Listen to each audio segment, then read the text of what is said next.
Storytelling has the power to build communities and bridge divides.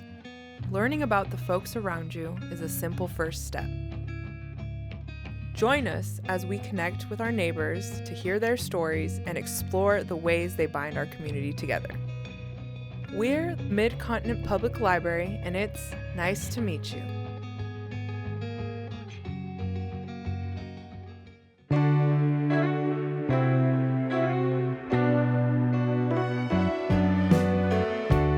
I kind of always knew that I could meet the challenges of being independent, because when I was at home I had all these responsibilities, and so I figured I had the discipline that was required to go to school. First opportunity I'd get, I'd run to school and talk to a counselor and ask him to help me, to get in school. After several calls, they recognized me and they said, well, just come down. And that's all I wanted to hear. When the time came, I jumped on the bus and that was it. I'm Robert Rashad, and I grew up in Gary, Indiana. I was the second of 8 children by my mother and my father. End of the second grade, my mother left, and my father raised us. It was a challenge because we had to become more mature. We had to do a lot of chores and responsibilities that normally children didn't have. Like I was responsible for paying the bills, we were responsible for cooking, and washing the clothes. Whatever needed to be done, we had to do it. I enjoyed high school, I guess. I participated in sports activities, swimming team and track team and the cross-country teams.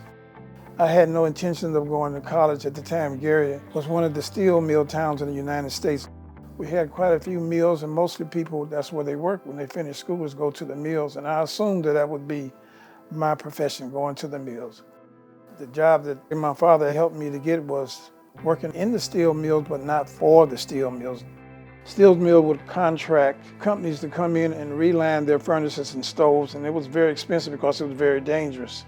But once I got on, I realized that the money was coming in, I'd have enough to go to school. So first opportunity I'd get, I'd run to school and talk to a counselor and ask him to help me get in school. And he spoke about Lincoln, and I didn't know anything about Lincoln, but he said that there's some schoolmates, prior schoolmates graduated before me that attended Lincoln. Lincoln itself was started by the 62nd and 65th Colored Infantry during the Civil War. These soldiers were being taught how to read and write. The soldiers that would educate them were the Caucasian soldiers. When the war was over, they wanted to continue, so they said, why don't we just form a school? I got to know the significance of the HBCUs. When I got to Lincoln, it was fun because the first time I had a bed by myself.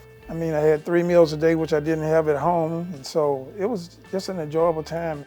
I hadn't decided what my major was when I got there.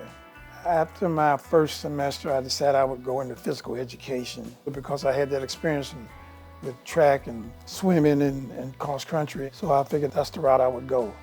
I was able to graduate with the degree with the help of some of the professors and friends. I was able to get out. After I left Lincoln, I did come to Kansas City. I ended up getting married, had 2 children by my first wife. After about 30 years, my wife divorced me. We remarried, I divorced her. And then I found out that my current wife, Barbara, was divorced, and then I connected with her right quick. And we just hit it off right quick because we knew each other and we trusted each other. When I was at Lincoln University, I met my wife. We both were freshmen the same year, 63, and we had a break. And she came back and she told me she was getting married. I said, okay, that's okay. I didn't go to the wedding. I had 1 more year to do.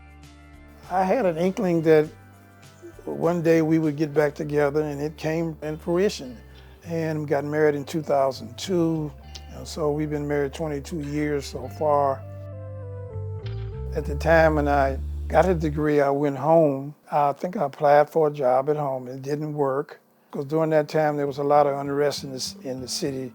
A lot of African-American neighbor communities were uprising and so forth. We even had a march. We marched down to the Capitol when Martin Luther King got killed. We were protesting. One of the Lincolnites sharing me with them. We talk about it. It was certain people who were aware of all this was going on and seeking. And I was seeking, so I kind of gravitated toward these individuals. And so there was just a few that were really interested in and wanted to do something about it.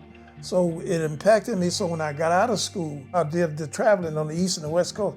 I was seeking, searching in my traveling. All this is going on, I want to be a part of it, I would go to the temples where the Nation of Islam would be, and I would listen to them.